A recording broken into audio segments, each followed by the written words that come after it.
It's recording too.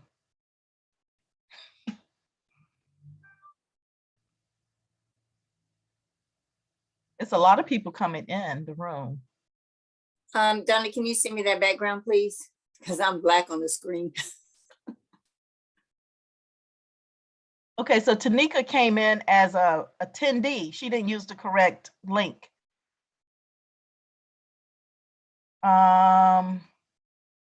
She's got to use. Okay, I'm going to promote her to a panelist. And I see Stacy here. I'm going to promote her to a panelist.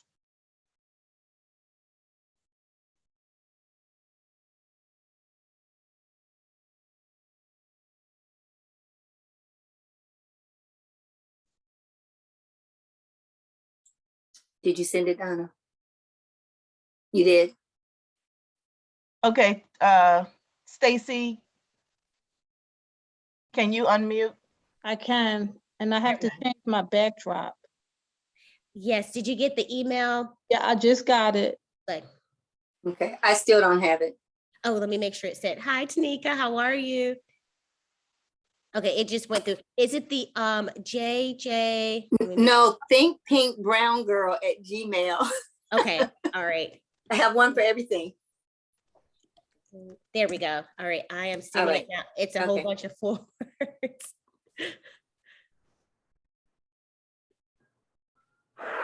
Okay, I just Is sent Pam a panelist? Yes. Pam Aline, okay.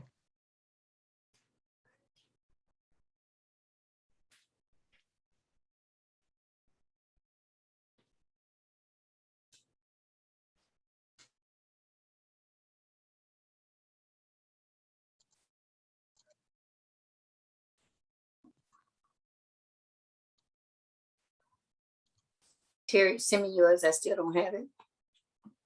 Okay. Then what? A copy of your background. Oh, it went through thick pink brown girl at Gmail, right? That's where I am. And I refreshed and it's not here. Yeah, it says it's sent. I always send it again.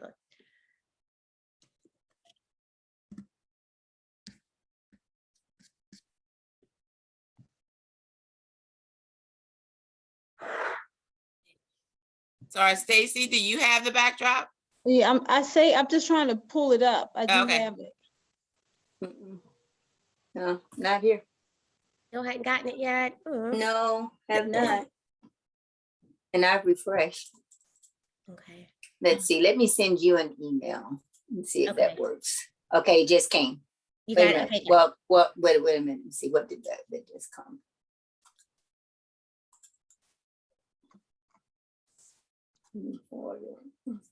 Yeah.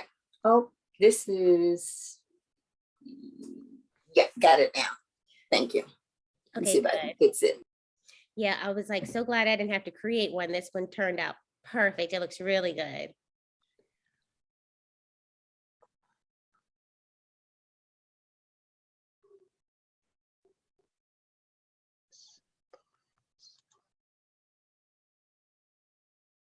I know magnolias. Do they grow up here in New Jersey? Huh.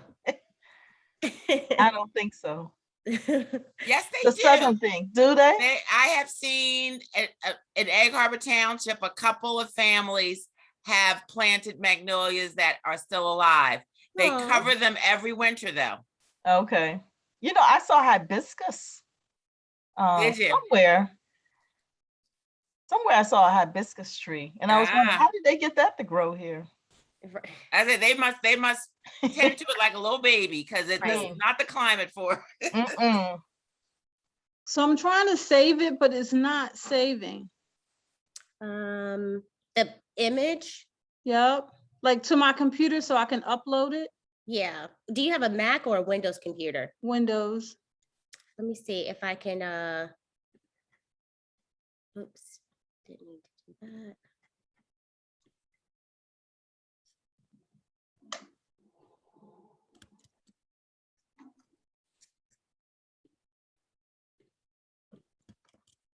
All right. Save image as.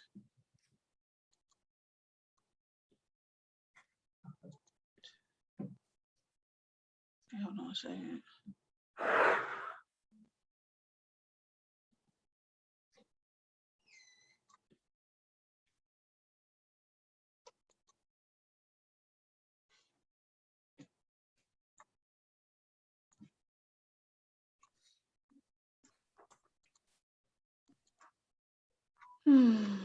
No, still not saving.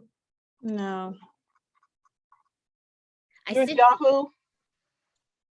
Huh, Terry? What Are you you said? in Yahoo? No, AOL. And when you download it, it doesn't save? So when I click on the image, it says save image as. Mm-hmm. So I click on that and it goes to like photos. Right? But then when I go to like add it to the virtual background, like to Mhm. add image, I can't even pull it up. You can't go Save it to as a photo. file, Sarge, Stacy. Don't try to click straight from images. Save it as a file and then go to virtual. Okay. You know what I mean? Name it and then pull it out of your docs or your downloads. Yeah, because you have to go to photos once you Right. go back to Zoom, go to photos, grab it from photos. Because it sounds like you saved it over in photos. Or grab it from docs, because I saved mine as a document. And then attached it when I went into backgrounds. Y'all are teaching me a lot.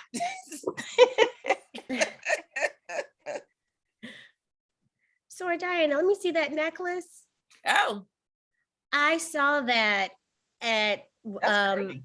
I know, I was gonna get one when I saw it at the Jack and Jill conference, they had it. I think that's where I got it. And it was sold out. It was sold Really? out. It Yeah. has the earrings, but the earrings were too much. Oh, it's right. You I mean, gotta be I'm not a subtle. big earring Let me put person. you on. Yeah. I It got had one the for you. earrings and the necklace. Yeah.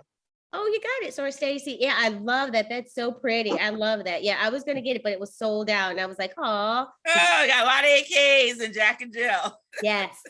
Yes.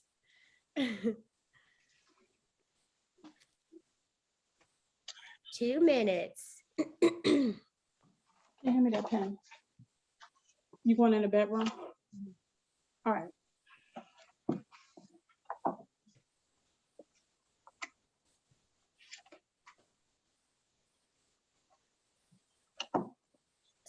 Sorry, Pamela, your last name, it's Allen? Is that how you pronounce it? It's Aline. Aline, okay. I knew it was something fancy the way it was spelled. Aline.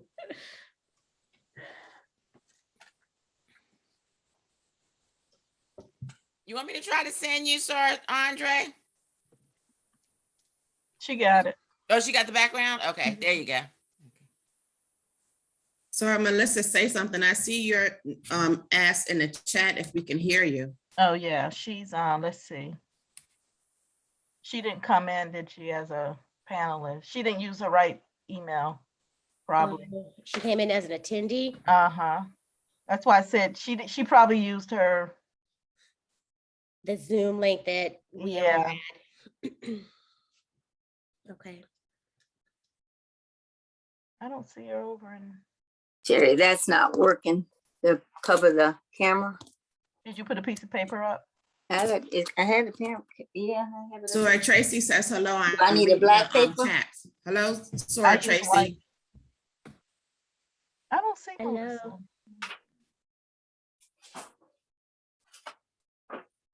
What's she's coming in on another name. Melissa. What is she coming in on? Mm-mm.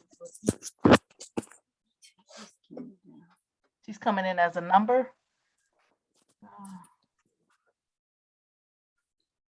Okay, you see I have it covered, but it's still got that shadow there.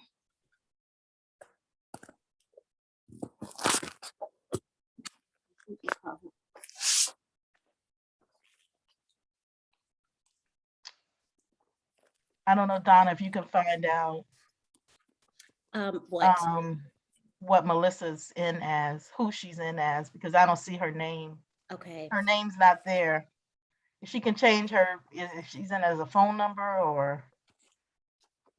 Okay. So what is first? Is the food first or the party first or the wine first?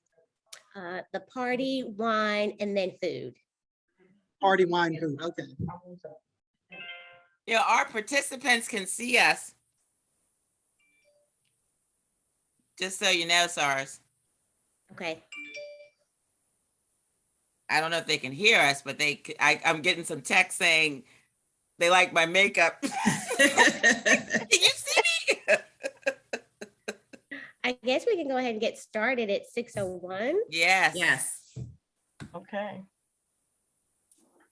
Yep, Monica. Oh, we can hear too.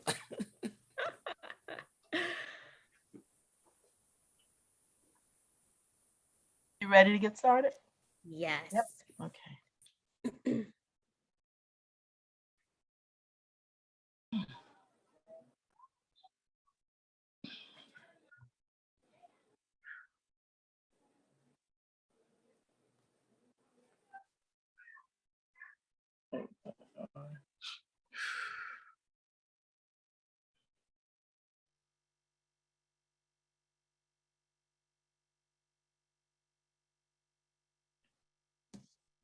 Yes.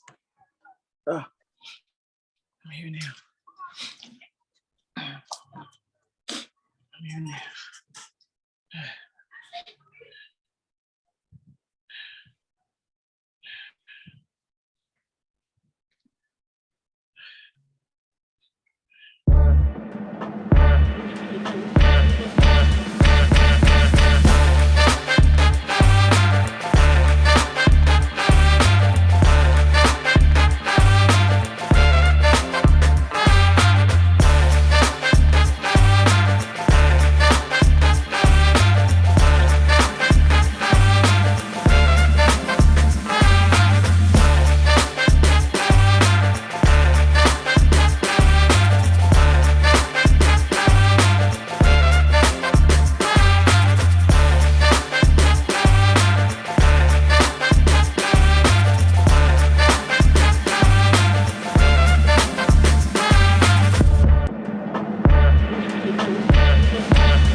Good evening, everyone.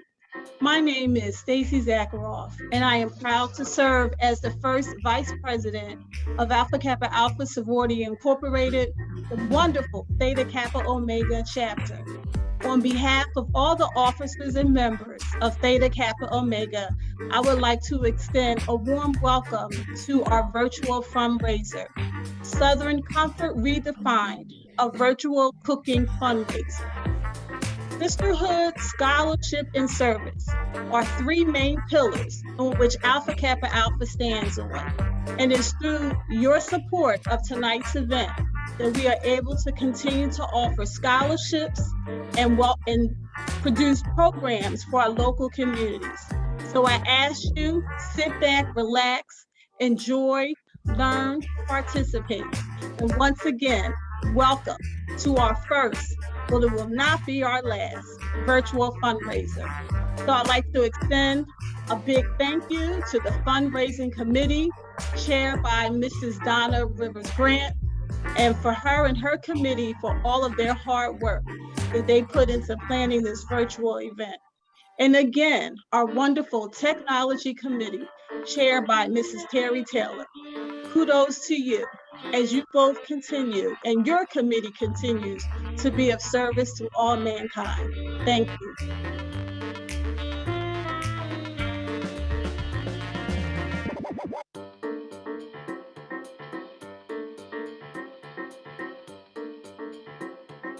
Let us pray. Dear God, we thank and we praise you for this day, a day that you have made. We thank you, oh God, for bringing us to the end of another week. And Lord, as we come to the end of this week, we look forward to a time of enjoyment, a time of fellowship, a time of fun, a time of inspiration, a time of instruction.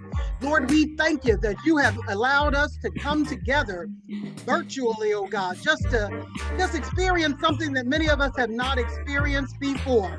We thank you, oh God, that you continue to stretch us and grow us and help us to be stronger, better, and wiser day by day. We thank you for everyone who's participating in this program. And we praise you, oh God, because we know that your spirit will lead, guide, and direct us throughout it all. God, we're looking forward to a good time with you and through you. In Jesus' name we pray, amen.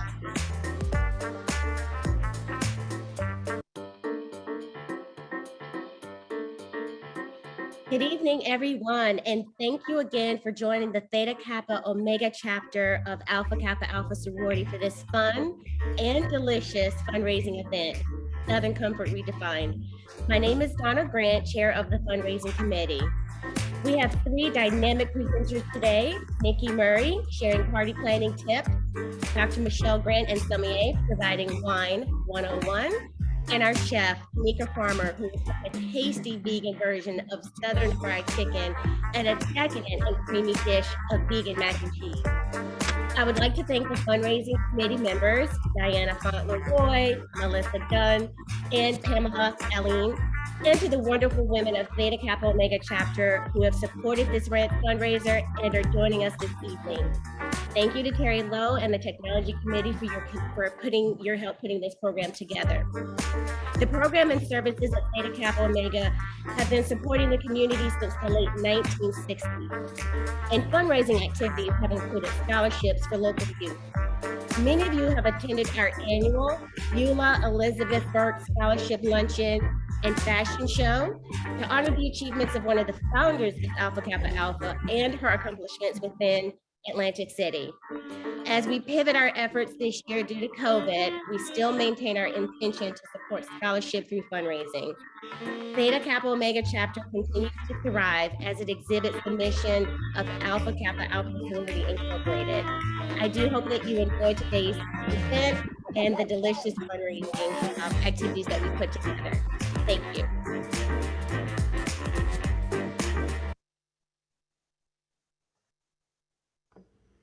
Good evening, everyone, and welcome to our Southern Comfort Redefined virtual fundraiser. My name is Nikki Murray, and I'm going to talk about party planning one-on-one. I'm not a professional party planner. This is just something that I do on the side for my friends and my family because I love to help people bring their visions to life. I have been personally doing parties as long as I can remember. My oldest son is gonna be 14 in September. So every birthday I plan for him. But today I want to keep it simple and give an example of a baby shower because I just helped do one. So depending on the first thing that you're going to do is you're going to want a checklist.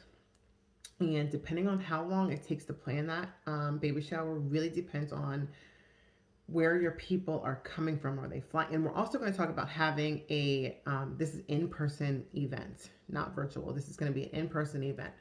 So if they're flying in from places, but right now we're going to keep it simple, and this is going to be everyone's located in New Jersey, okay? Um, so in your hometown or in the surrounding areas. So the first thing that you're going to do, I would say a good 3 months in advance, because depending on where you're having that baby shower, really depend on when you want to start planning, because some venues may be booked up. So you're really gonna have to call around to see if they have the date that the date that you want is available. If it's not, you may have to consider changing your venue. Or if you're having it at your house in your backyard, that really doesn't matter. It's just about a time. So say we're doing it at a venue and you need to find a venue. I would say a good 3 months in advance, because it's going to take you a while to get the venue. And then once you have your venue, you're going to want to think of your theme, because that's going to help with your invitations and stuff like that. So what type of theme? Is it a boy? Is it a girl? What are they into? What are their colors? Do they not know? Do they want to be surprised? Surprised meaning the baby, the gender reveal. So that's really going to depend on the theme of your baby shower. So once you have all that out, you want to do your invitations. Me personally, I love making my own invitations, and then I just text them to people. But there are so many apps, free apps out there that you can use, that you can just create the invitations and text it, or you can do online invitations, and it's so easy because people can RSVP right there. So you're not worried about reaching out and saying, hey, did you RSVP, and having your own tally. So depending on what you're comfortable with, really depends on what type of invitation that you are going to use. So obviously that all comes in with your decor, because your theme, your invitations, your decor, and all of that. I really personally love purchasing stuff from the dollar store and creating my own centerpieces and stuff like that. I have a silhouette machine, which if you haven't heard of a silhouette machine, it's kind of like a Cricut.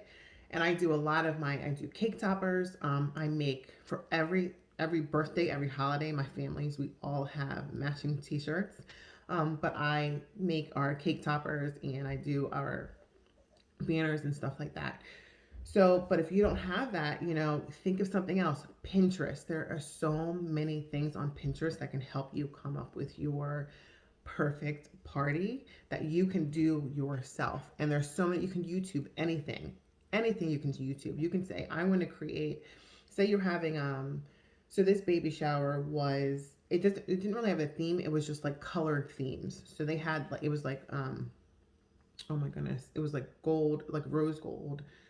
And that coral, it was absolutely gorgeous. And they had a really pretty balloon arch, which is very, very, very popular now, are the balloon arches. And you can actually create the balloon arches yourself. You can go, Amazon has the balloons, and they have the oh my goodness, the pump.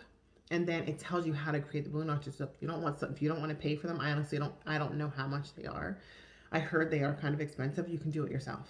It's like, just, I don't like balloons, so I'm not doing a balloon arch, because when they pop, it scares me. So I don't mess with balloons at all.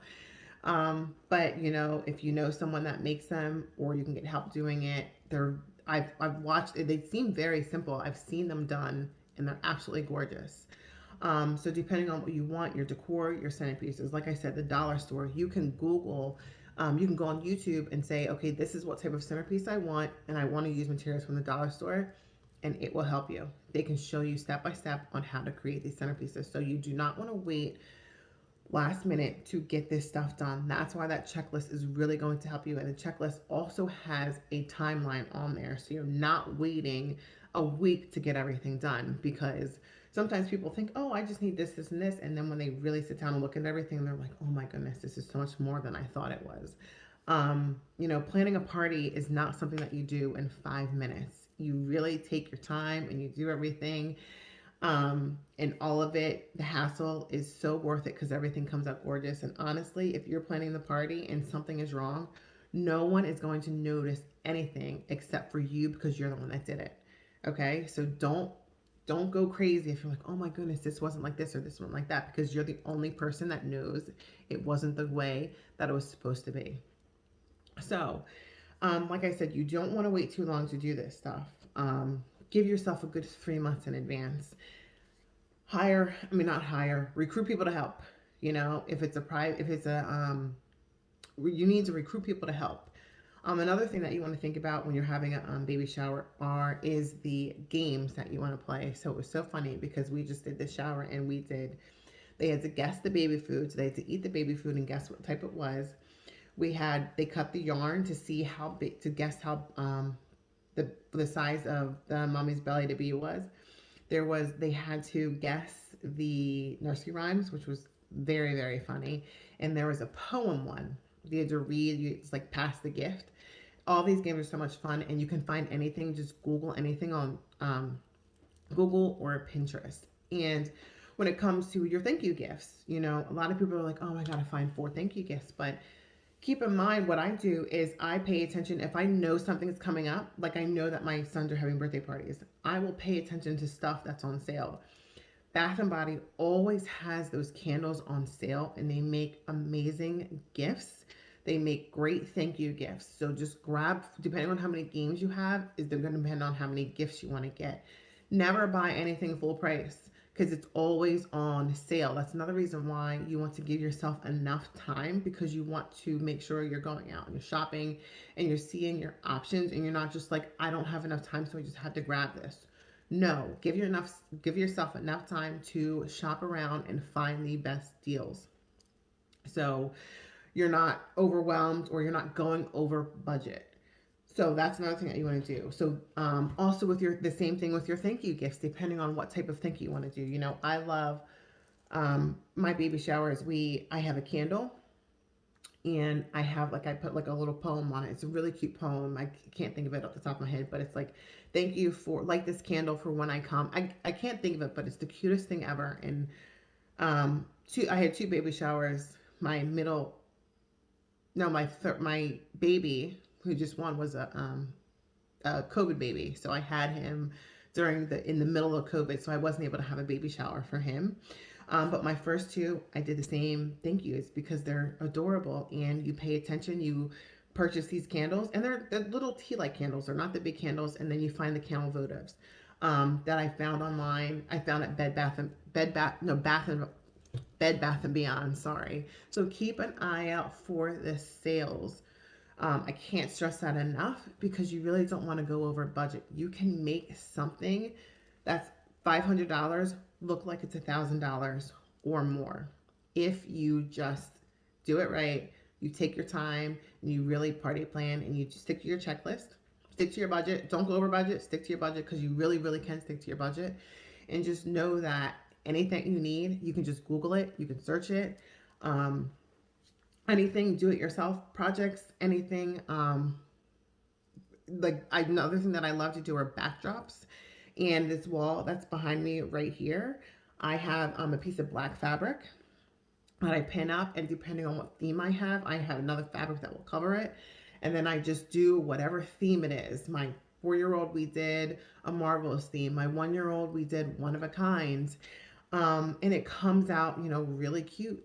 And then Amazon, another place that I find so many things. Balloons, the number balloons on Amazon I get, because you spend $10 per balloon at Party City. In Amazon, you can get them for like $4.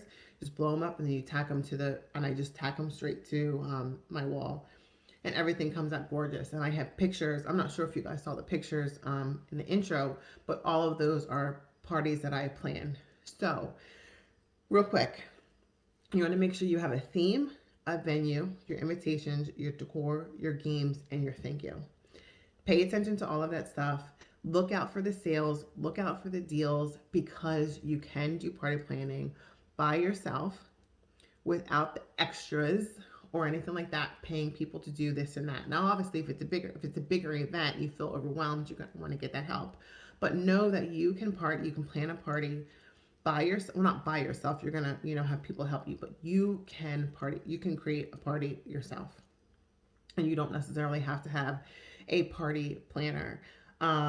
I know that probably was a lot. I know I was probably here and there, but it's hard doing this like on a video because I have like no one's asking questions right now. So if you guys have any questions, please feel free to reach out to me. I give you my email address. I'm on Instagram and I'm on Facebook. And just know that you too can become a party planner. So you guys enjoy the rest of the virtual fundraiser, and we will chat soon. Thank you.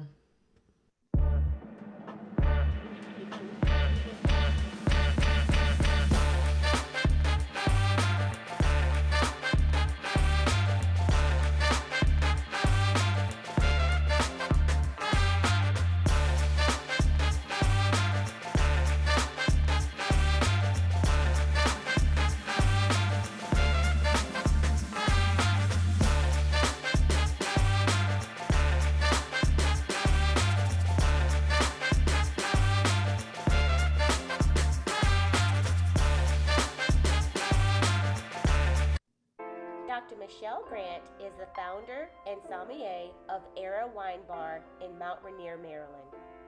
Era Wine Bar was inspired by Dr. Grant's experiences traveling to more than 45 countries and collecting recipes and wines along the way. Era is Mount Rainier's first neighborhood wine bar, serving more than 50 wines by the glass, small plates inspired by the ancient spice roots, and bottles to go. Welcome, Dr. Michelle Grant.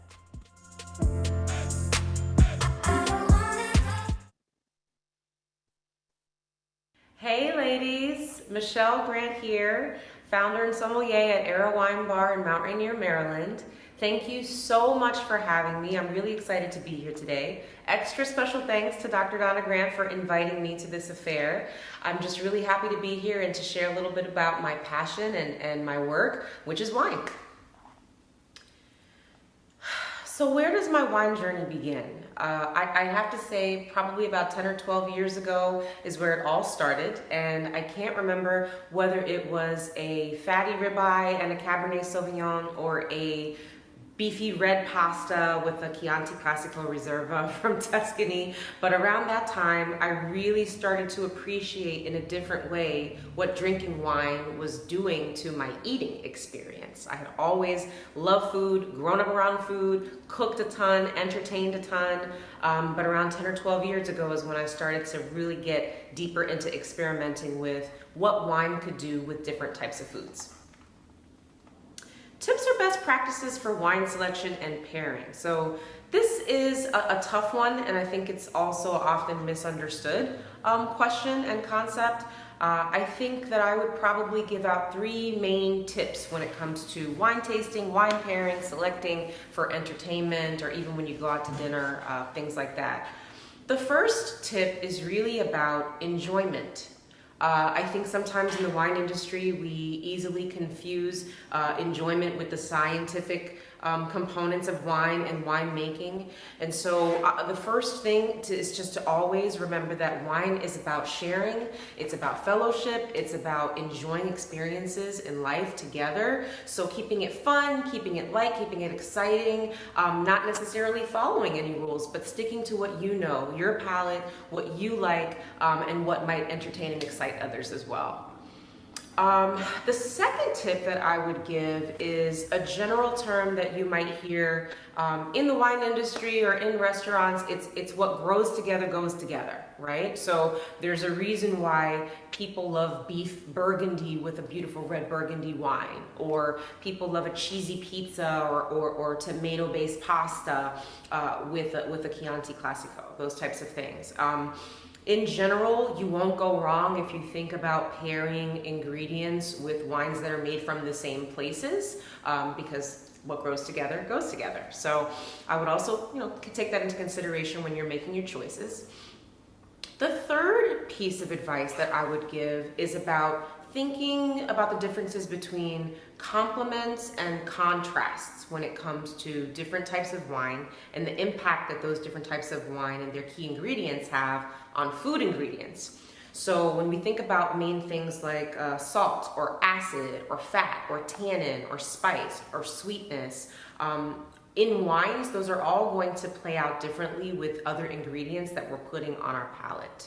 So, when it comes to thinking about pairing, just think for a few minutes about whether you want to complement, let's say, the flavors of a macaroni and cheese with a creamy Chardonnay, or you want to contrast a little bit with something that's a little bit more mineral forward. There's tons of different ideas out there for how to compare, how to complement and contrast, but I think that's a good place to start. How do I select wine in a restaurant? I tend to start with the food. This is just kind of how I started out 10 or 12 years ago, and I haven't really veered too much off of that because I am primarily a foodie. If I'm in a restaurant, I'm gonna take a look at first what I'm thinking about eating. My husband will tell anybody that it's quite a journey with me ordering wines in a restaurant because I usually try to pair something different with each course. So, we usually start off with something sparkling and effervescent that's gonna really cleanse our palate and go well with a lot of different types of appetizers, chilled seafood or something fried. When it comes to my entrees and my desserts, I'm more of a complimentary type of person. I do like wines that tend to cut through fat or to enhance the salt flavors in a dish. So I'll usually start with those foods and then kind of work backwards. Of course, I'm also always looking for the perfect intersection between price and quality, right? A lot of people think that when you go into a restaurant, you've got to get a bottle of wine because that's the only way you're going to get something that's really great and high quality. That's a myth. There's tons of great wine by the glass, and I think that a lot of restaurants and bars are really working hard to address what we're seeing in the marketplace and give people a variety of options, white, red, rosé, and sparkling, and there's tons of stuff that you can usually find to pair well with your entree. For a contrasting option, I think the general rules that I would stick to would be more about weight than about flavors. So for example, if you have a light appetizer, you have a green salad, hearts of palm, cherry tomatoes, and red onions with a vinaigrette. What I would suggest as a general rule for not throwing off the experience is to match the weight of the wine with the weight of the food. So you've got that light salad. I wouldn't recommend with a light green salad a super heavy Cabernet or anything else that's gonna sort of drown out your mouth, be super heavy in tannin, and prevent you from really experiencing and accentuating the flavors in that dish. For that reason, for a green salad, I'll go from anything from a glass of champagne or Cremant to a rosé, to maybe even a lighter style Chardonnay. I mean, there's a range of options there, but again, thinking about weight, heaviness, and also alcohol and how alcohol makes wine feel a little bit heavier as that alcohol level goes up. Any advice for pairing wine with today's food features? Well, I was given special access to some of the plans for today's food features and the cooking demonstration that everybody's going to participate in today. So I did have a couple of ideas and things that work really well for me, things that I've also experimented on my family with quite a bit. And I think in starting with the first thing that I saw on the menu, which was a deep fried, I believe, oyster mushroom. Also could be paired with fried, could be thinking about fried chicken here for those people out there that are not vegans. Something that I would recommend that I love with those types of dishes would be something that's high in acid, has a lot of effervescence. Champagne, a lot of people don't think about champagne when they think about fried chicken, but trust me, it's really great. Champagne, Brut Blanc de Blancs, even a Cremant Rosé, even a Rosé sparkler is great in terms of cutting through that salt and that fat. So that's for the first sort of course. And then for the macaroni and cheese, I think I mentioned this a little bit earlier, but for macaroni and cheese, me personally, this is one where I want to complement it, but I don't want to overdo it, right? So with the macaroni and cheese, we've got cream, we've got butter, we've got cheese, or in today's case, vegan cheese. What we want to do is make sure that we are creating a balance in that experience, but not overdoing it. So Chardonnay, a perfect, typically creamy wine, but there are many different styles of Chardonnay. I think an unoaked option is awesome. Something that's maybe a white Burgundy, and there are some affordable white Burgundies out there. There are also some unoaked Chardonnays from California that I would recommend. So definitely give those a try. If you have one of those sitting around, I think it'd be a great match for the mac and cheese. So what do I mean when I say unoaked? What I mean is a wine that is not aged in oak barrels before it's bottled. Now, what that usually does in terms of the impact on the final product is it makes the wine a little softer. It brings out a little bit more of the minerality sometimes in a wine. It also usually reduces the amount of alcohol that you'll feel from a heavier Chardonnay that's been aged for longer in oak barrels. Questions about dinner parties usually come up a lot, and I work with a lot of friends and colleagues and businesses, people who are looking to throw awesome parties, and they want to know what are the best practices. How do I find a wine for this event? My general advice here would be sticking to foods that are generally food friendly, right? So would I serve a bunch of dessert wines at a dinner party with the dinner? No. I would probably go for lighter to medium bodied wines to start off the evening. Again, your sparklers, your glasses of rosé, your lighter bodied reds. And then if you're serving something that's heftier, your red meats, your grilled lambs, things like that, then I would transition into some of the more full bodied options. Your Cabernet Sauvignons, your Shirazes, your Merlots, things like that. But again, thinking about the food and thinking about whether you want to complement or contrast. In my experience, the complement always goes a really long way, and it helps people feel comfortable and also keeps them eating, which is great. If you're serving a variety of foods and you're starting the evening off with light appetizers and then transitioning into some other different types of dishes, my general recommendation would be to have a sparkler followed by a white and then a red, and maybe even a dessert if you're planning on doing a full range or getting fancier with multiple courses. It's also possible in some cases to build a dinner party around the wine and not necessarily around the food. So let's say, for example, Beaujolais, right? You really want to highlight Beaujolais, and you really want to talk about white Burgundies and Gamay all night. You can most certainly just buy one or two different types of wine and then build a menu around those things. The more food friendlier wines are going to be your dry style wines and some of your effervescent wines as well. So you can have fun and play with it. You don't necessarily have to have one of each for the whole night.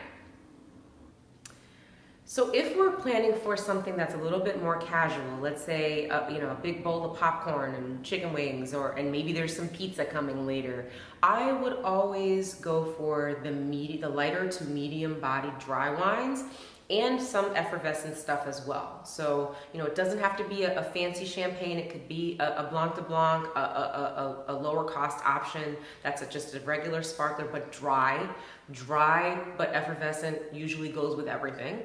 I would also say your lighter style Chardonnays would be great for creamy appetizers, things that you're gonna have with cream sauce or cream dip or spinach and artichokes, things like that would really go well with your lighter style Chardonnays. And then, you also never go wrong with some of your medium to full body Italian wines when it comes to pizza or pasta dishes or things that you've just whipped up really quickly. For the spicier things though, for the your buffalo wings or anything else that's super spicy, one really good rule of thumb to keep in mind is about the importance of acidity and what that does when it interacts with spice. So when I say acidity, I'm talking about wines that really give you a puckering feeling in your mouth as if you just kind of had a lemon, right? You're tasting the after effects of that acid. So when it comes to your spicy wings and other foods like that, high acid but fruit forward is always a good way to go. Some examples of that would be Rieslings. I think those are great. Some of your other sort of high acid options might be your Gamays, or other lighter style Shirazes even would be good with wings. I'm now moving and transitioning a little bit into barbecue and thinking about barbecue, and some of those varietals I just mentioned are also really great with barbecue. So how can you learn more? Well, At Arrow Wine Bar, which we're definitely going to be sharing the details with you all about shortly, we are not only a wine bar and a restaurant, but we also offer tons of education, a membership program where you would get access to classes, not just with myself, but with a lovely team of experienced professionals. We invite winemakers, industry professionals, and all kinds of people in the industry here to speak, to share, to lead guided tastings, and that kind of a thing. So absolutely, you would learn more by coming to visit us in Mount Rainier, Maryland. You can also certainly follow our journey as we open up our doors in the next couple of weeks. Our Instagram is Arrow Wine Bar, ERAWINEBAR. You can find us there. You can also Google us and give us a call anytime. We'd love to have you. And yeah, let us know your questions, and we'd love to keep in touch. So if you're interested in learning more and or making a reservation and coming to check us out, go to www.arrowwinebar.com. That's our website. And on the site, you'll be able to see once we're opening up, not only where you can make reservations and all that good stuff, how we work as a bar, but you can also see more about our private events, our wine tasting, and all of our education offerings on the calendar that we have there. So please continue to check that out, and we'll keep you all posted as we prepare to open up and hopefully welcome you all soon. Once again, my name is Dr. Michelle Grant, founder at Arrow Wine Bar. Thank you so much for having me and listening to my 15-minute spiel on wine. It was really just a pleasure to be here, and I look forward to welcome you all at Arrow Wine Bar very soon. Cheers. Hey guys.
Hello, everybody. Thank you for watching my video, and thank you for the APA organization. I appreciate you. Thank you, Donna, for working with me. And it's a pleasure and honor to be here with you ladies and any gentlemen that are joining as well. We are going to go on a cooking journey today. This is so great for me because I get to shine my light and just expound my energy and my joy and my knowledge about vegan cooking, vegetarian cooking, also pescatarian cooking as well as I do too. But this is for me as far as our people and what we're about, just redefining Southern comfort, redefining how we usually intake food and different things like that. So this is so special to me because I love to teach and I love people to just join on board and just get into a healthier mindset. That's what helps me. That's what helps us all to live longer, longevity, living for the future, just making sure that we're healthy. So this is just something like a little twist and turn of like, instead of like fried chicken, we're gonna have fried oyster mushrooms, which mushrooms and, you know, different things as far as healthy food and vegetables, anything coming from the ground is always good. So that's why we're here to do this today. So the mac and cheese that we're gonna make is gonna be non-dairy, because dairy tends to like, you know, mess up your system. That's why when you go to the doctor will say, when you're sick, usually with a cold, don't eat any dairy or try to stay away from dairy. Why? It's healthy for us, correct? No, we should be looking into different things, researching for ourselves, because, you know, the media does lie sometimes, but it's no push. You just take your time, you transition into it, and you always have me or YouTube or anything else, because anytime you want to reach out to me, you can at veganique@gmail.com. You can, and I'll answer any questions you have, but we're gonna go on this journey together so that we can experience and taste different flavors, but it still be reminiscent of what we're used to. And that's what makes it good, because, you know, we have good food. We have good Southern food, but it's just better if it's in a healthier way. So the things that we're gonna make today, we're gonna make the fried chicken, which is fried oyster mushroom. And the fried oyster mushroom does have a meaty flavor. That's what I love. I love oyster mushrooms because they are a meatier mushroom. And the thing about mushrooms is they have like cellular rejuvenation, especially for us ladies, men as well, but just to keep us looking young, to keep our, you know, us going as far as like just the youth, the fountain of youth is, which we always, you know, want to adhere to as far as makeup or whatever, but just eating healthy keeps you in a healthier state, period. Cells, your body, everything, exercising, doing everything that you have to do for yourself. So we're gonna go on this journey together.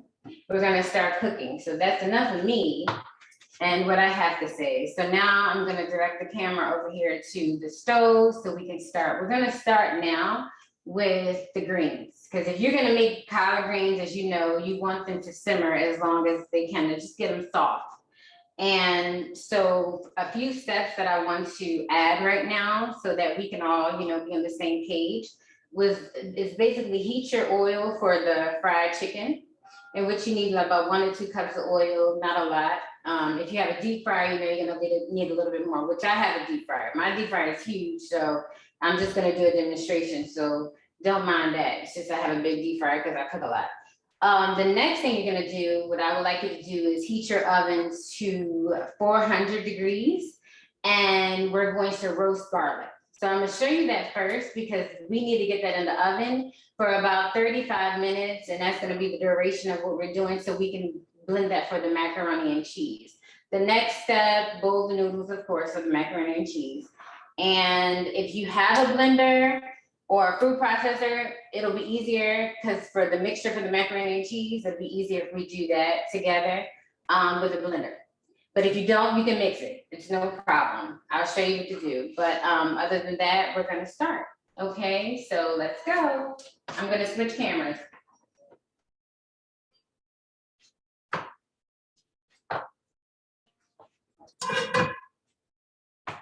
So right now, sorry.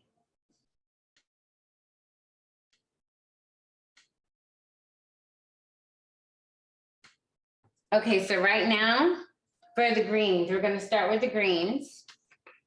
I'm gonna add some olive oil, extra virgin olive oil.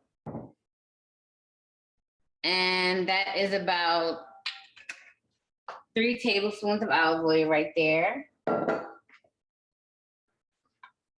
Then I'm going to add chopped garlic. So chop up some garlic, add that in the pan. Then I'm gonna add just a roughly chopped onion. Basically, I don't want it smaller. If you don't like onions, you can chop it smaller because they're gonna melt into the sauce. Or you can leave it like this, which just gives it a nice velvety taste because we're doing this for flavor. So I'm gonna cut on the fire. Okay, now, like I said, what I would like to do is cut the, show you about the garlic. For the macaroni and cheese, we gotta get that in the oven. So basically what you would do is when you have a clove of garlic, it's gonna come like this, of course. You're gonna cut the top off. So it's gonna look like that. Okay, so with that, I'm going to, what you do is put it in tin foil, add olive oil over the top, and then add salt, hopefully sea salt or Himalayan salt over the top. Okay, and put that in the oven for about 35 minutes. This other side of the garlic, you can slip these out and you can basically chop those up if you like, because we're gonna need that for the macaroni and cheese. So I'm just gonna open that up. And I'm gonna show you with the garlic what I'm talking about. So we're gonna add the oil onto the top there, a little extra virgin olive oil, and also some salt. This is sea salt. Okay, add that to the top. Close the tin foil and add it to your oven. Again, like I said, for 35 minutes. Okay, so that's it. So now, right now, we have the greens, the base, which this is just extracting flavor. So basically you have the olive oil with the garlic and the onions. We're extracting flavor from this. This makes it very flavorful. Of course, I'm not gonna use meat, but I will have the liquid smoke. So this liquid smoke here, basically, this is something that, you know how we have the, the turkey butts, the smoked turkey butts and different things in the meat. This will add that flavor instead of having the meat, and it still makes it absolutely delicious. So I'm gonna use about a tablespoon of it.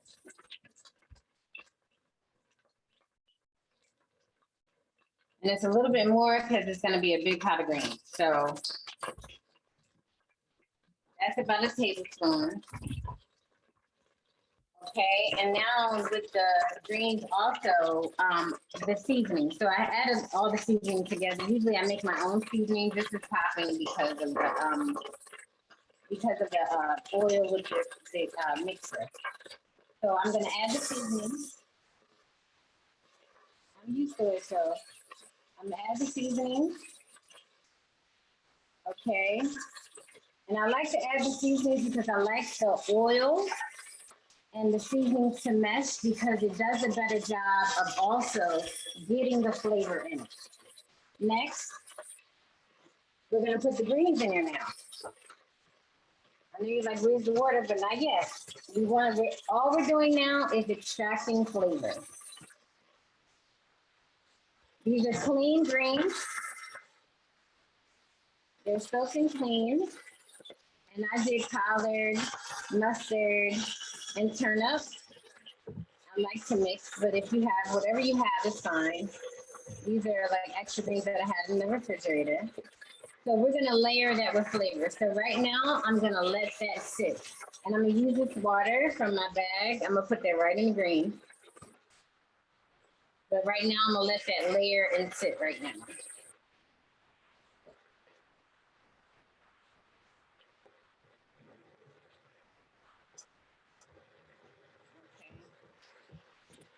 Just to make sure everything's in there. Throw it around just a little.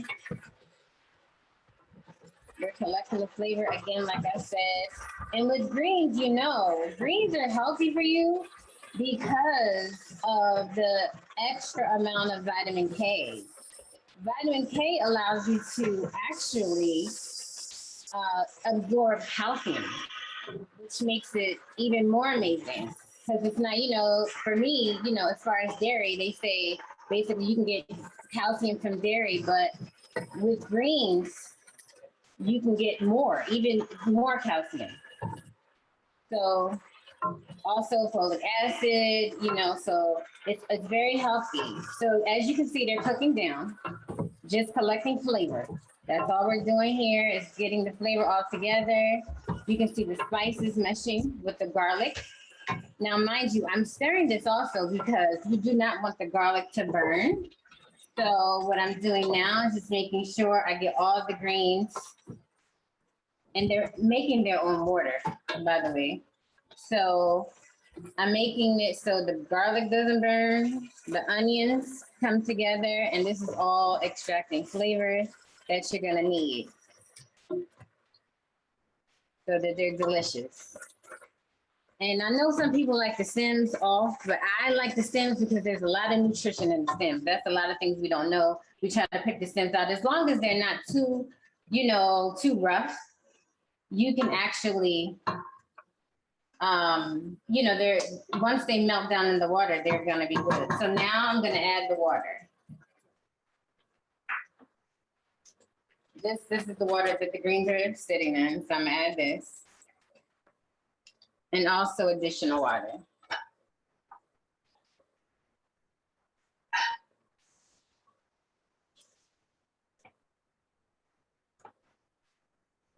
Okay, so you want to cover the greens with the water.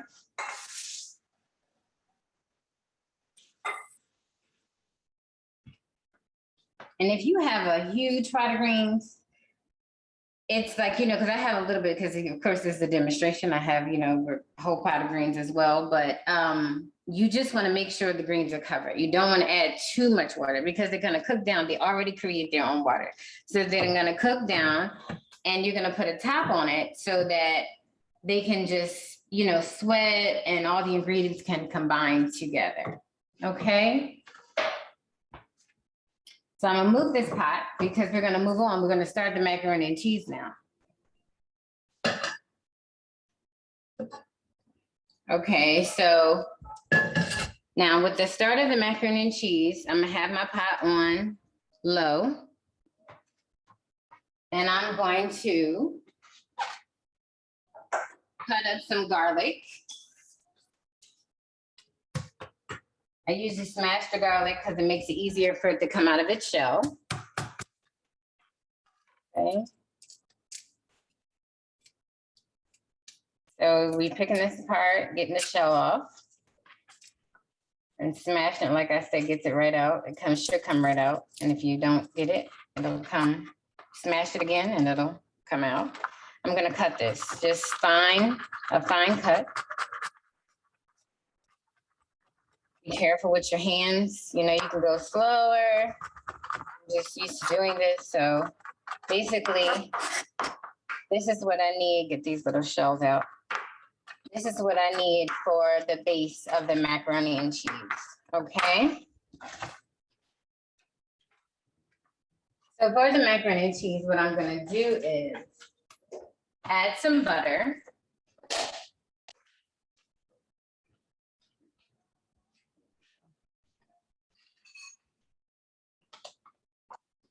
This is vegan butter. If you have regular butter, that's fine. It's just butter has dairy in it. So I use vegan butter. So I'm gonna use about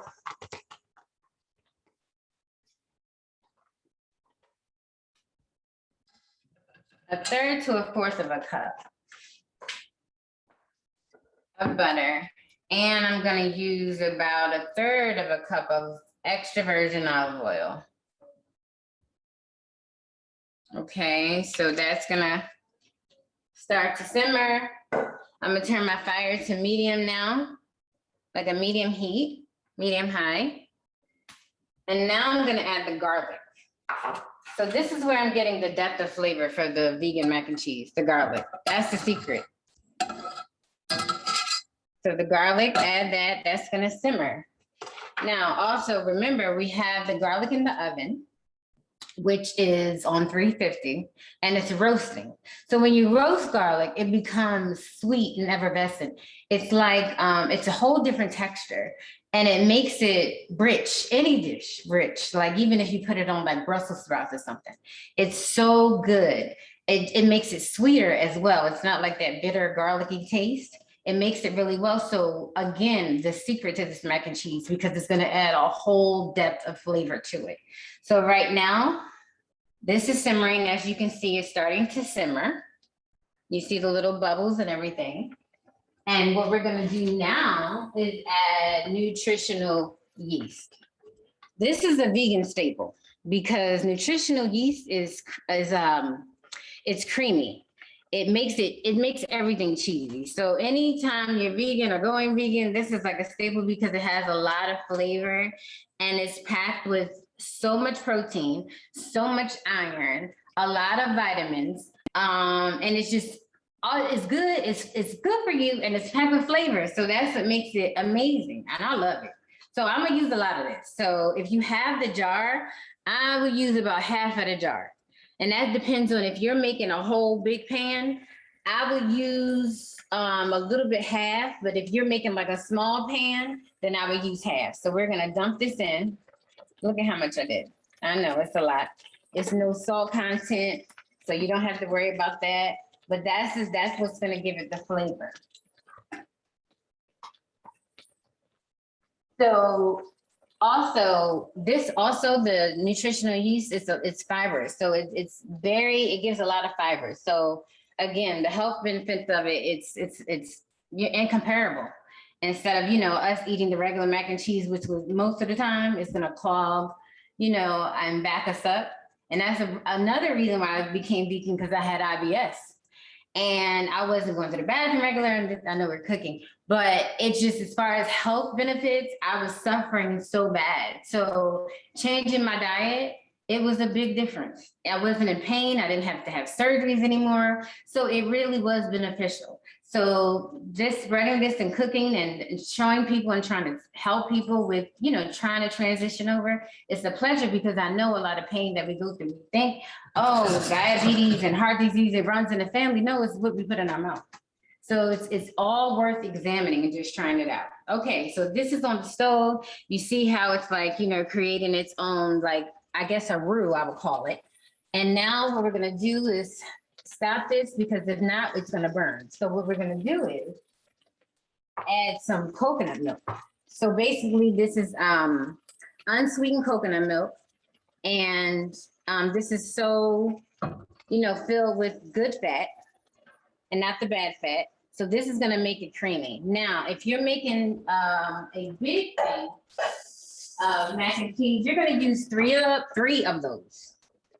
I'm making a small pan right now, so I only need one. But if you're making a big pan of mac and cheese, you're gonna need 3 of those to get the moisture and everything that you need. Okay, so I'm gonna stir this. So you stir this around.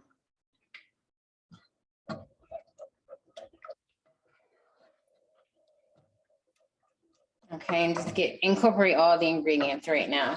So you're gonna let that come together. So what I'm gonna do now is to make this thicker, because you don't want it this thin. To make it thicker, I'm gonna add some cornstarch and water.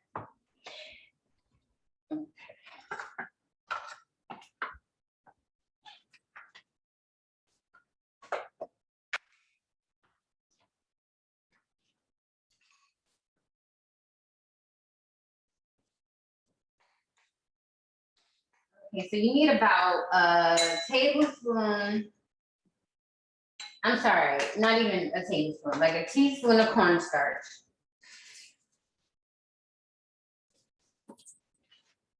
And some water. So I'm gonna mix this together.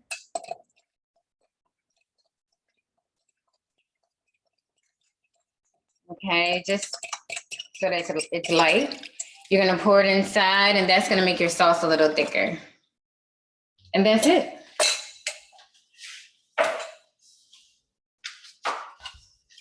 Okay, now I know I requested in the ingredients that you get vegan chicken seasoning, or If you have bouillon, that's okay too. It's just, you know, you check your bouillon because some of it has dried chicken in it. So I don't use that. I just use the vegan one. You can find it on Amazon. You can find it on any health food store. But Amazon is the best bet because, you know, they ship everywhere and you get it fast. But you can get those things, and it's at the grocery store. Even if you get the chicken salt-free Mrs. Dash, it still adds flavor. And if you don't have the chicken seasoning, which I do, I'm gonna add some here. I'm gonna add this in here because of course this is adding flavor, and you know, as the people, we're about flavor. So I'm gonna add about, let's say, 2 tablespoons of that in there. So, like I said, if you don't have this, what you can do is create your own. So you would do that, garlic powder, a little garlic powder, about 1/4 teaspoon of garlic powder, 1/2 teaspoon of onion powder, a little bit of paprika, just a little, about like a dash. It's not even, you can't even really measure that, just a dash. Also, and parsley, dry parsley. That will make your seasoning for your mac and cheese. And the onion powder is really what's gonna give it the flavor. So that's that. Now take a look at how this is coming to a boil and how it's just like, you know, it's getting creamy. So right now, once this is starting to burn on the side, I'm sorry, you know, like cook on the sides, you can kind of see it like it's sticking to the side. We can cut it off because we're about done with that, what I call a roux and our gravy. So at this point, what we would do is with the garlic, the roasted garlic, we would add the roasted garlic in there. And then we would put it into a blender and blend it all together. All the flavor in there, back in there. So I'm gonna do that, even though I know your garlic is not ready if you just started the garlic. So, but I'm gonna show you what it looks like, okay? So now what I'm gonna do, this is the roasted garlic. When it comes out of the oven, it should look just like this, okay? And you see how it's just changed, it's cooked, it's creamy, it's glossy. This is so much flavor packed in this garlic clove. So what I'm gonna do is squeeze it right in here. Look at that. It's velvety, it's rich. This to me is so, it just looks amazing. Okay, so we're gonna go, that's flavor that we're adding, nothing but flavor. So what we would do now, you added the garlic. And even if you have some of the skin that went in there, it's okay, because we're gonna blend it up. So what I would do, I would add this now to our blender contraption, whatever you have. You can add this. This makes it easier. Now, if you have a like a I can't think of the word. The thing that you stir, I cannot think of the word. Let me see if I have it and I can show you because I can't think of the word to save my life.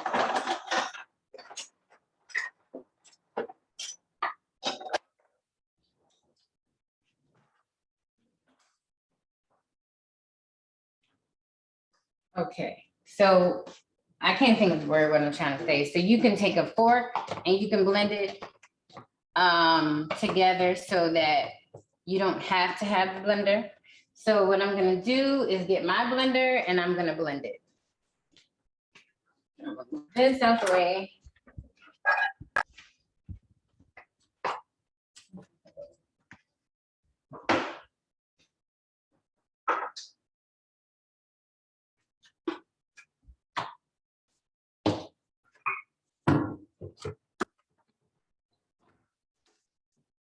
Okay, we're gonna blend this on high speed.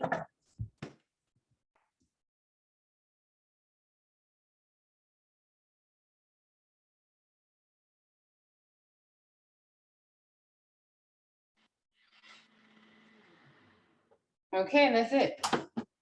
We're gonna pour it back in here in the pot that we had. Okay, you see how that comes out smoother and it's more velvety? So if you didn't have a blender, you can take a fork and just keep blending it. It's just gonna be a little bit longer for it to be more smooth. You just, you blend it for about 5 minutes with a fork, but with the blender, it's just easier. So you see how creamy this is now? Take a look at the pot. And you see how creamy and it's easier right now for the sauce.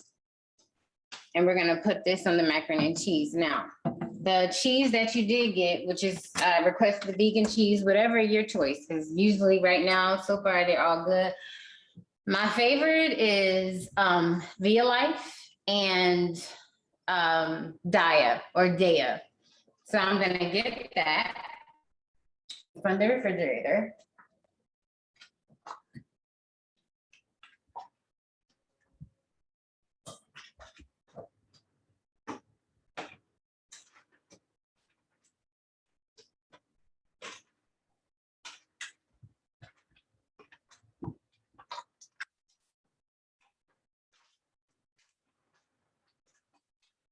I'm gonna add the cheese to the mixture while it's boiling because we want the cheeses to melt in. Again, this is extra added flavor. So this is the cheddar style shred of the Daya cheese or Daya.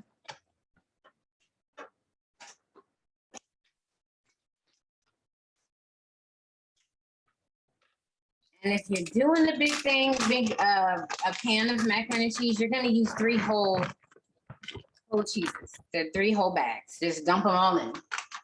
Now, the thing about Daya is that you don't, there's no soy, there's no tofu, there's no soy. Of course, it's dairy free. That's why I like to use it.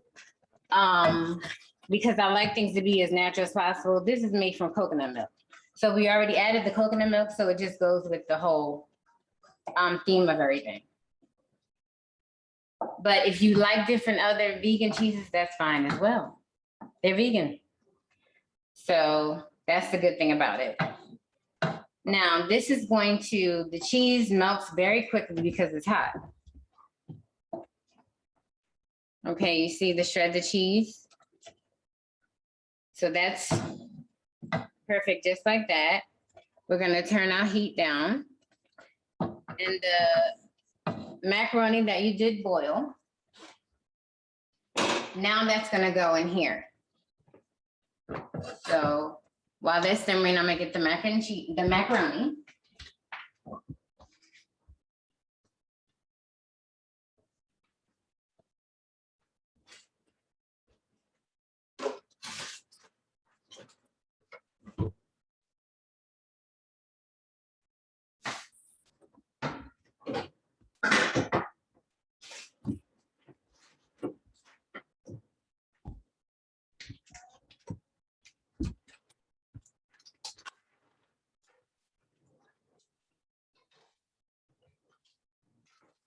I'm gonna add the macaroni in the pot.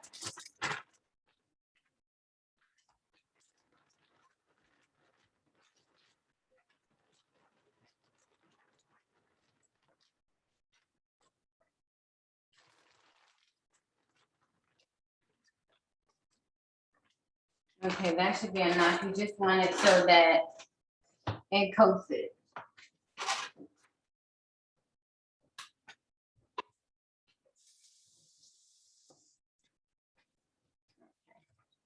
So we're gonna stir this.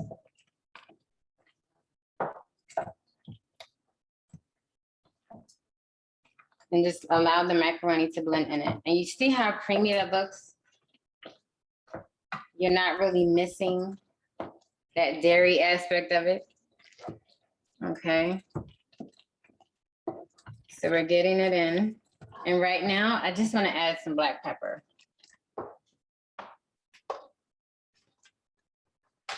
Again, another element of flavor. Okay, as much as you want, but I like a lot.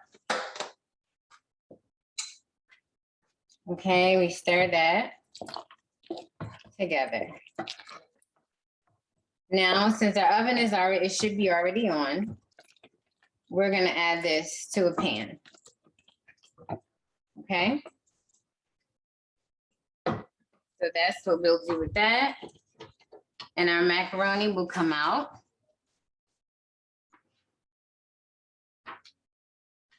Like this. In a pan. So.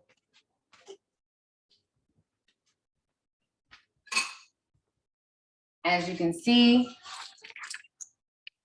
just breaking it up. It's creamy and it's gonna be so delicious. It's gonna be flavorful. And I just wanted you to see how it was inside. But that's what you have to do. All you have to do is put it in the oven for 30 minutes on 350 or 400. Okay, so that's our mac and cheese.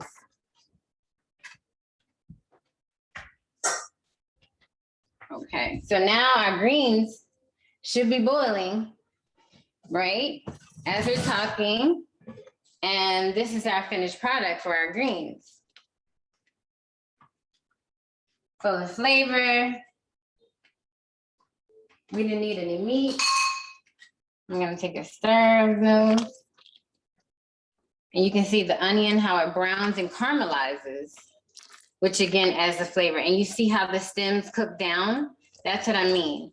And they're full of nutrition. We take a lot of those stems off, but sometimes they have the most nutrition in them.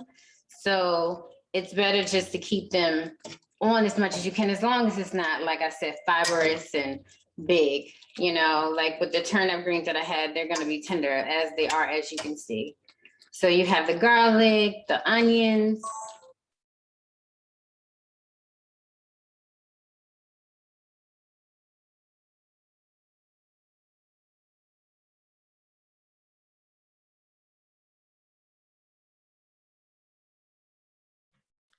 Oh, looks like we have some technical difficulties. 1 second.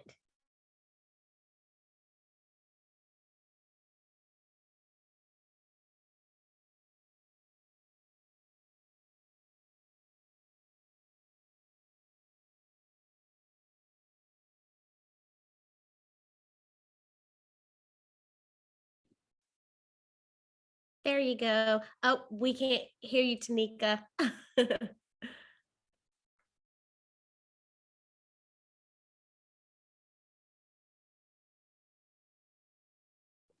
Okay. Hear me? Yes, now we can. Thank you. I'm sorry. No problem. All right, so now what we're gonna do is we're going to create the fried chicken. So what we have here, sorry, because my camera. What we have here is the oyster mushrooms that I was talking about. So you see how they look here? These are washed. And with mushrooms, you gotta be careful. With mushrooms, you can't just like wash them because you're gonna make them soggy. So what you have to do, like I'll take vinegar on a paper towel and I'll wipe them individually because usually they come, they're not dirty or anything like that, but it's just like, I mean, you just, like I washed our chicken, you wanna just, wipe these with like vinegar on a paper towel, but I don't put water in them. You can, but it does create sogginess when you're trying to fry them. So, that's just something that, we don't want to do. But anyway, this is what they look like. So now we're gonna have this is the mixture of the Cajun seasoning. We have some paprika, some herbs, which is parsley, dried cilantro, a little dried sage, and this is in the the chickpea flour. Sorry, it's in the chickpea flour here.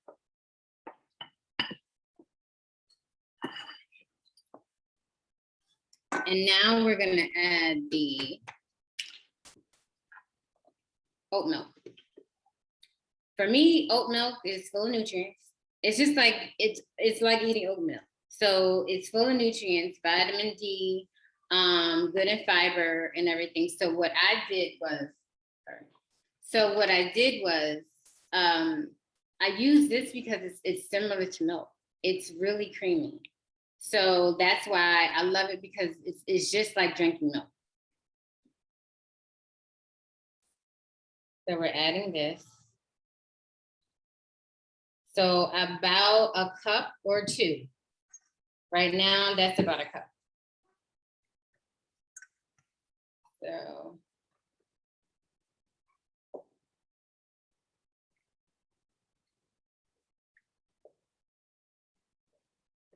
Just mix that together and you're making a batter. That's all you're doing, is making a batter.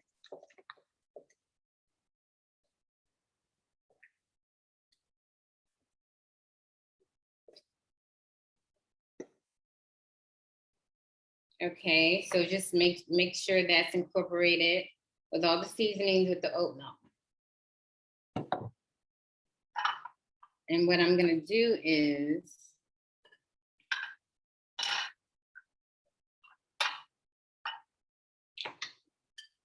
add the mushrooms to the batter.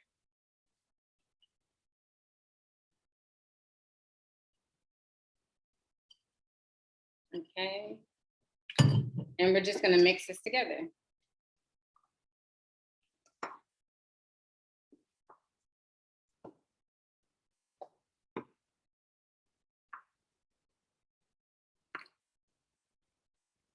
Okay, and just coat them. Now, what you can do with these also, you can make these ahead of time. And if they do taste better. So if you leave this in this batter, it will taste better because it'll marinate. So that's the good thing about it. Now, even though they're soaking in the batter, you can, it's milk, so it's not water, so it's not absorbing like water would and making it soggy. They actually are better if you do soak them, and it adds just more flavor to them because they're mushrooms. They're like sponges. They're gonna soak up the flavor. So that's what you can do with that.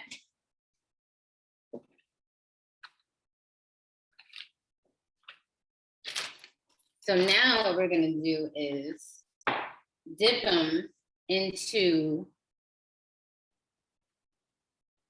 the chickpea flour again. So take that, dip it into the chickpea flour, which is the dry rub. I don't add any seasonings in this because I've added the seasonings to the batter. And if you want to kick it up a notch too, another thing too to add to the batter is hot sauce. You can actually add probably a tablespoon of hot sauce. Now I'm gonna drop this in the fryer, this big fryer that I have. Okay, now it's gonna go in there. And that's what you wanna hear. You wanna make sure the fryer is hot. So you wanna hear that sizzle, of course, just like fried chicken. So you're gonna let that cook in that. Now the grease should be lighter, but because I've already prepared this, it's darker because this is what they're gonna look like. Just like this. So, and excuse this camera. I wanted it on my other camera, but I don't know what happened. So this is what they're gonna look like. So basically they're gonna look like fried chicken. Okay, and if you wanna make a sauce or if you wanna add hot sauce or ketchup, then you can do that. So right now we're gonna plate our plate. Okay, and I just added some cilantro on top because of course cilantro to me adds great flavor to everything. And cilantro and parsley, what people don't know, are very medicinal. Like just juicing with parsley and cilantro alone, it does a lot as far as, you know, if you have a cold, it just gets rid of toxins and it has a lot of antioxidants in it. It's like amazing. So always try that tip of like, you know, adding parsley or cilantro, organic, if you're gonna juice it. So, you know, if it's not organic, usually they have chemicals. And with the chemicals, you're gonna be juicing the chemicals. Now, if you can't buy organic, that's fine too. You just soak your vegetables, soak them in vinegar. Okay, so that you can get a lot of those toxins out. So right now, we're gonna plate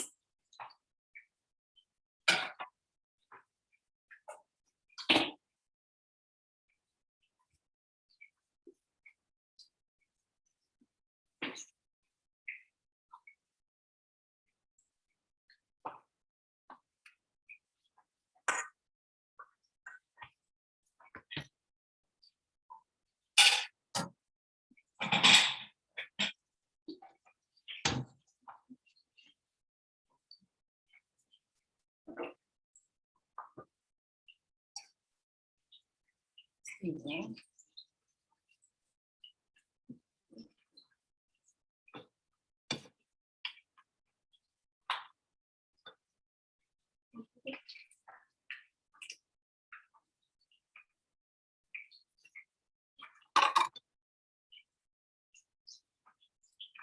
Okay, we have the macaroni and cheese on the plate. Now we're gonna add the greens.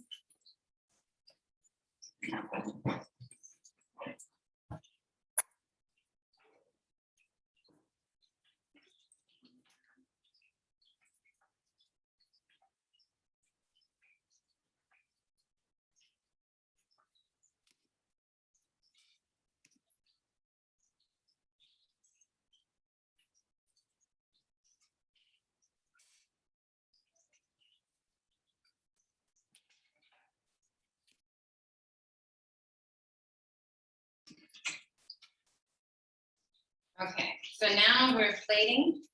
We plated. And this is what we have. Our mac and cheese. I'm gonna add a little bit of parsley with our smoky green. And our fried chicken. And this is our Redefined. Now, like I said, you can add sauce, you can add barbecue sauce, like if you wanna add a little barbecue sauce or whatever, or make it, thin it out a little bit, or however you like it, or hot sauce. You can do it just like that, and it's gonna be delicious. Again, you have creamy mac and cheese, the smoky greens, and the fried oyster mushroom. And that's our meal, guys. And I hope you guys was able to follow along. I hope you guys will even do my technical difficulties. Thank you for your patience. To get through and make it, and you can make this at a later date, but now you have the recipe, now you know what to do. So enjoy and let me know feedback, and if you have any questions, let's talk about it together. Thank you, Tanika. I think that we can open it up for a few questions if anyone has any questions, but that looked delicious. Oh my gosh. Why can't you be closer so we can have a dinner party? Did I switch sides? Come back and have a dinner party and you can make us a great vegan meal. That was fantastic. And thank you for the recipe. We did share the recipe as well as the ingredients with everyone. Okay. So everyone has all of that information. But are there any questions? Are we able to accept questions? I did see one, and it said, are those king size oyster mushrooms? Yes, those are regular oyster mushrooms, but I did have king size oyster mushrooms in there, which is like this one. So these are king oyster mushrooms. That can be like a drumstick, but those are king size oyster mushrooms. In the pack, they're gonna look like this without the breading, of course. But what I showed you were regular pearl oyster mushrooms. Oh, okay, okay. Can you break one so we can see what it looks like inside? Oh, sure. Yes, that is a great question. Yes. Let me wash my hand. And how long did you keep it in the fryer? Okay. The fryer is going to be for about no more than 5 minutes. Okay. We just want it to crisp up. And it depends on too how hard, how you like your chicken fried hard or fried a little softer. It just depends, because if you let the oyster mushrooms less than than there should be, they're gonna be just like a little fleshy inside. Okay. Some people like that though. People have asked me to fry it lightly. Mm. So I'm gonna break one open. So see. Oh. Here's the thing. Hold it up a little bit. Oh, okay. Oh.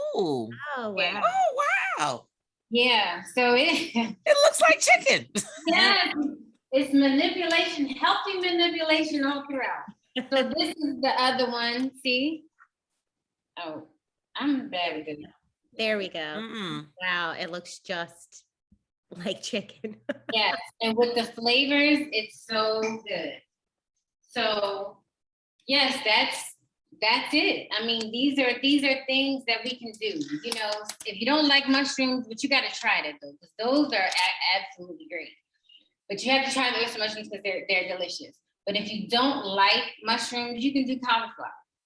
Same kind of batter, same thing, just use cauliflower instead of the oyster mushroom. Now for me, cauliflower, it is a great taste. I used to make buffalo cauliflower flour or General Tso's cauliflower, but with this is my favorite. As far as mimicking fried chicken, this is my absolute favorite. Do the mushrooms have a flavor alone, like the different types of mushrooms? Do they have different flavors? Yes, mushrooms do have different flavors when you cook them. Like, you know, this is more, you're gonna have to add flavor to these. Okay. So with the oyster mushroom, because they're kind of bland in flavor, but shiitakes have like a very meaty, crisp flavor, and they're like, you can almost like just saute them really quick and put them in a dish because they're so good. They just have a good flavor. Portobello, of course, portobellos are like, they have like a steaky, meatier taste. But I just don't like to fry them because I don't feel like they give as much to the batter. But you can fry them, you can sear them, you can also bake them and turn them into a burger. Usually with portobello or cremini, I use them for when I make meatballs, like meaty meatballs. I use those because they have a very meaty taste to them. So Never yeah. think that. Cremini and portobello have a meaty taste, definitely. Wow. So yeah, I mean, mushrooms are amazing and they're so beneficial. They're so beneficial. They're beneficial for your gut, which, you know, your disease starts in your gut. So it's the best thing to do is to like actually incorporate them as much as you can because it's a natural probiotic, you know? So just having them fun, like tossing some, now you can't have this it's still fried. I use grapeseed oil because grapeseed oil is healthier and it holds the heat better because you can't fry in olive oil because when it hits that high heat, you lose all the nutritional value. So what you can do is, you know, grapeseed oil and avocado oil are the best oils to fry in. And if you're not allergic, peanut oil as well. Okay. That's a good one. I didn't realize that. So that was grapeseed oil that you used. Yes, that was grapeseed oil. That's what I put into the ingredients because that's the best oil to use. Vegetable oil, it's just, they put so many mixtures of vegetable oil, so I don't really trust it. I know grapeseed oil is very beneficial. So I'm safe and I use the grapeseed oil. Again, you can use canola, you can use vegetable oil if you like, but canola for me has a lot of like cancer causing agents that they try not to talk about, so I don't use canola oil. There was a question about the milk. Can you use almond milk instead of the, what was that? Oat milk. Yes, almond milk is just lighter than oat milk. Oat milk is the closest thing to milk because it's so creamy. So that's the best thing to use for me. But almond milk is definitely, you can use it because it's less calories. Oat milk has more calories than almond milk. Okay.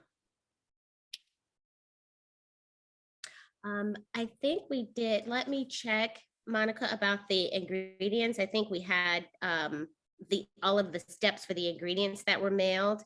If not, I'll resend those out, but we do have the actual measurements that we'll send out to everyone. Yes. Are there any questions from any of our panelists or attendees? And if you do have any questions, you can reach me directly. I have no problem. I can guide you through it. I have no problem with that. You know, just let me know. I think if you want to, Donna, if you want to give it like 1 minute because Terry is switching everyone over to live mics. Okay. So there's an opportunity for participants, as opposed to putting your question in the Q&A, to actually ask your question of our chef directly. And Tanika, while we have you and waiting, I know we're going to share your contact information for your website, Instagram, but are there any services that you provide as far as cooking classes, healthy tips, people can they visit your website to learn more information? Yes, my website is veganique veganique.com. So yes, there's all my services are there. I cater, I do meal preps. Meal preps are most popular, or private dinners for people. So and I do cooking lessons. That's why I'm starting this whole thing with the virtual, because I've been asked to do cooking lessons and I will be doing that.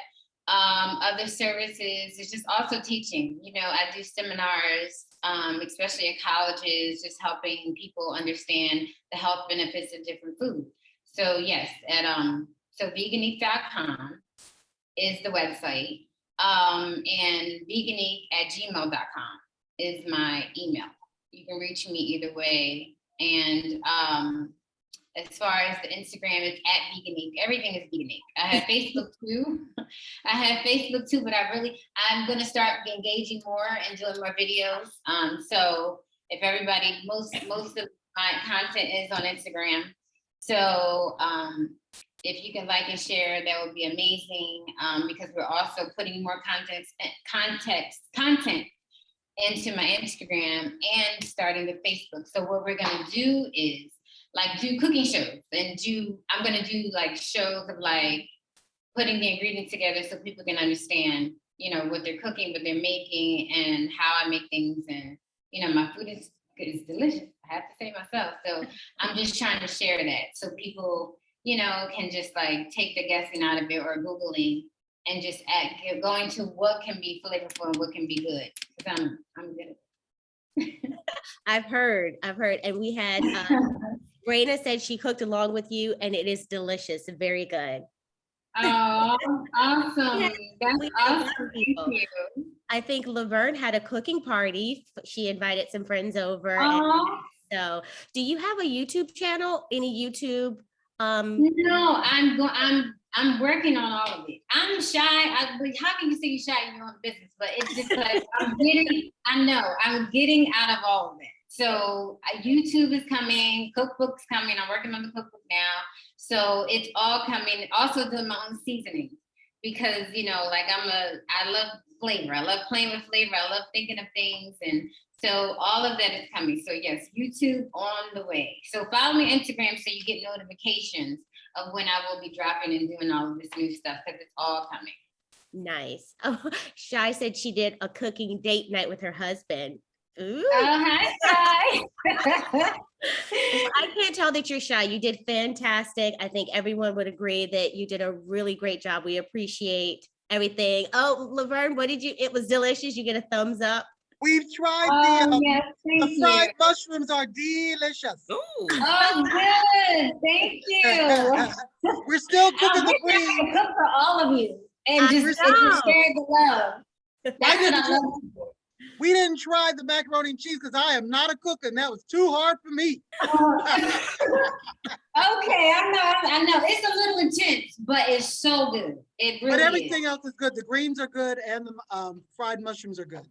Okay, thank you. So I have a quick question. Yes. What is the one ingredient that you think is the best substitute for flavor that we often use?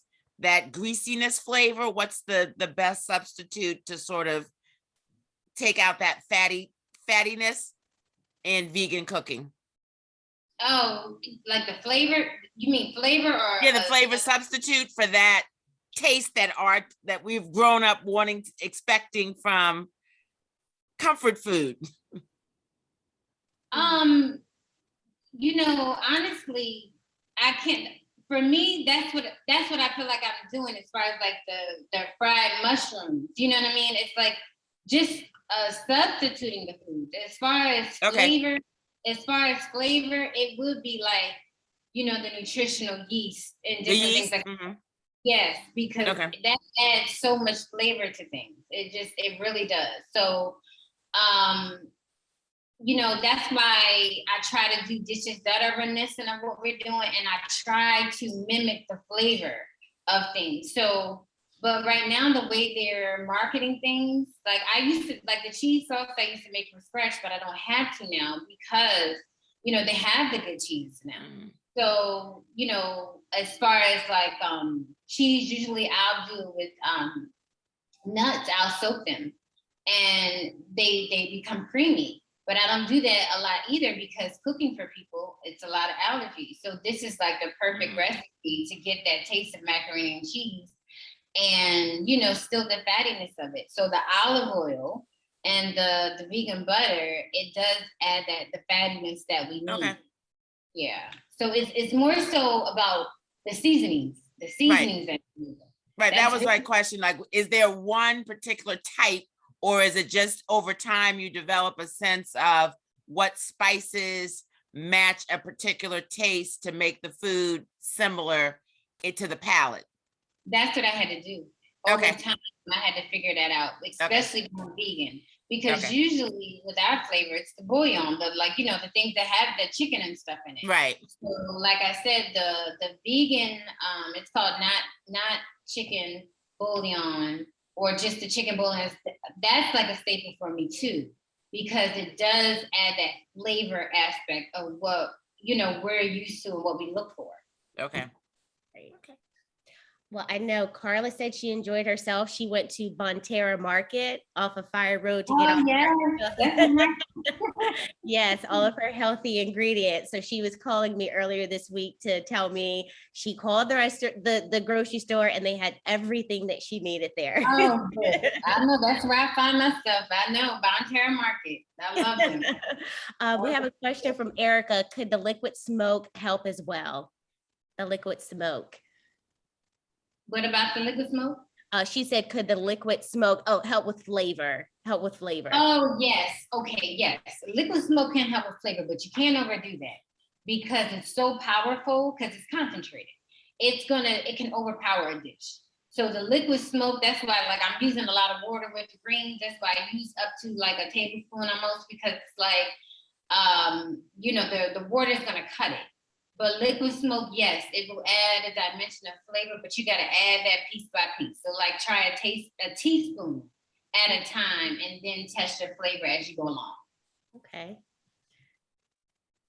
I've never heard of liquid smoke before. I didn't until I turned vegan, but I found everything that I could find. If I can't find that, I'm gonna make it. There's no way. Because I love to cook, I love flavor. So, you know, and my whole family cooks. So going vegan was like, what? You know, so I showed them though. They eat all my food. They can't wait till I get down there and, you know, cook for them. Because, you know, it's like, I know how to cook because you guys taught me. I know about the flavors. So I just mimic and just figure it out. Yes. And with the meal prep, we could go to your website, order the meals, and you deliver all over the country, or how does that work with the meal prep? Right now, I'm only doing the West Coast because I'm working on getting it to where I can do shipment worldwide, you know, but that's a special process because you don't want the food to go bad and you want to make sure it's safe. So I'm in the process of all of that now, but right now it's just on the West Coast. Okay. And I do pop-ups. I also do pop-ups in New York and New Jersey. So again, if you follow me on Instagram, you'll know when I'm coming. I'll, you know, make notifications ahead of time and just book me in, and I'll, you know, order online and we can make it happen. So I'll have all that information on Instagram and Facebook now. Okay, perfect. Great. This was fantastic. Oh my gosh, we really appreciate. I think it was a little different too, having vegan. Vegan. Well, thank you for giving me a chance, guys. And again, it's no push. It's just a different option. If you can, like I said, if you have any questions about anything, let me know. I'll be happy to answer. Because I just want us as a people to just change our mindset. Because ever since I changed, there's no high blood pressure, there's no IBS, I don't go through anything. I don't have diseases. And I can't say, oh, my kids are gonna get this or not. You know, it's just about, we have to just be conscious about what we put in our mouth. That's so true. Thank you. Shai recommended you. So I appreciate that. She was raving. I've heard from several people who've talked very highly about you, but she did. She said immediately, she said, Donna, I've got someone for you. Thank you. That's my sister. Shout out to her and her husband, CA. Thank you so much. I appreciate that. Donna, Lisa had a question. Lisa, you can unmute yourself and ask your question directly.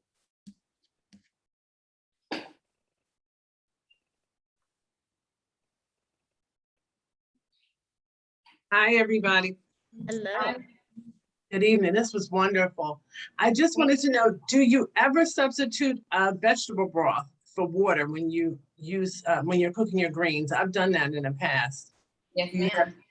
So, okay, Yes, so, we actually could have used the vegetable stock because it has a lot of flavor because, you know, it's been processed and, you know, it's been sitting with all the flavor, but usually I make my own.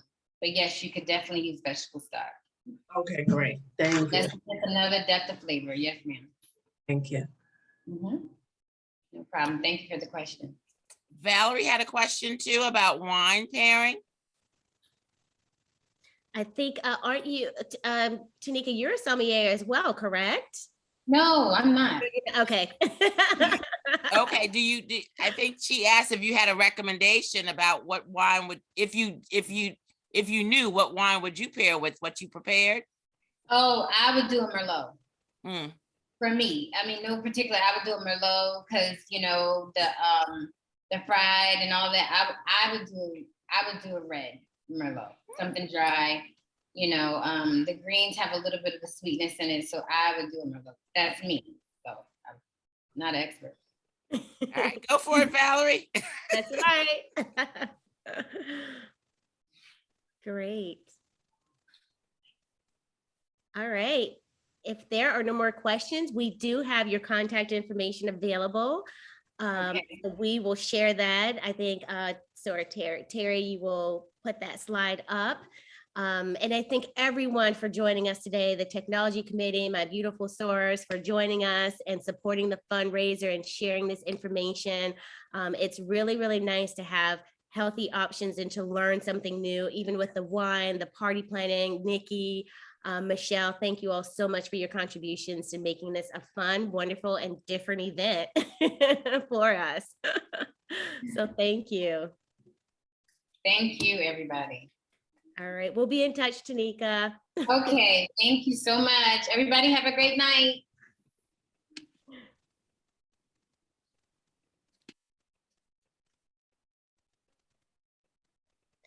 Great.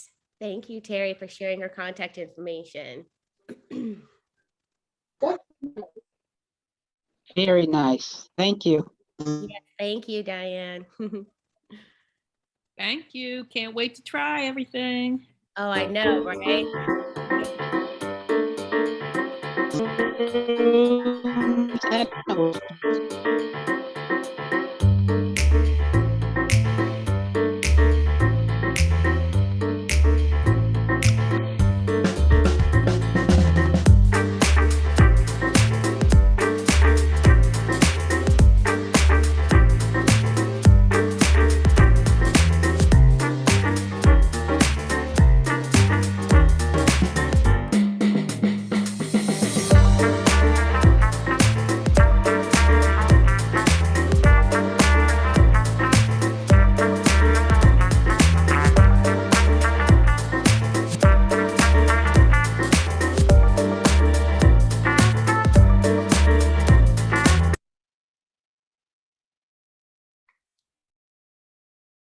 All right. Good night, everyone. Good night. Thank you. Good night. You're welcome. Good night.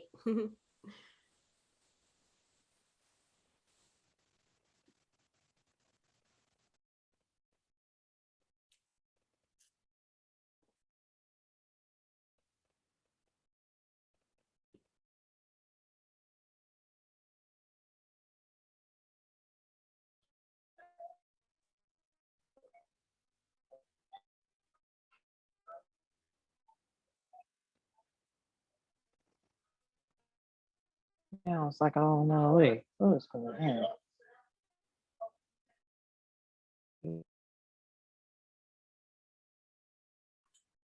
Hey, Melissa.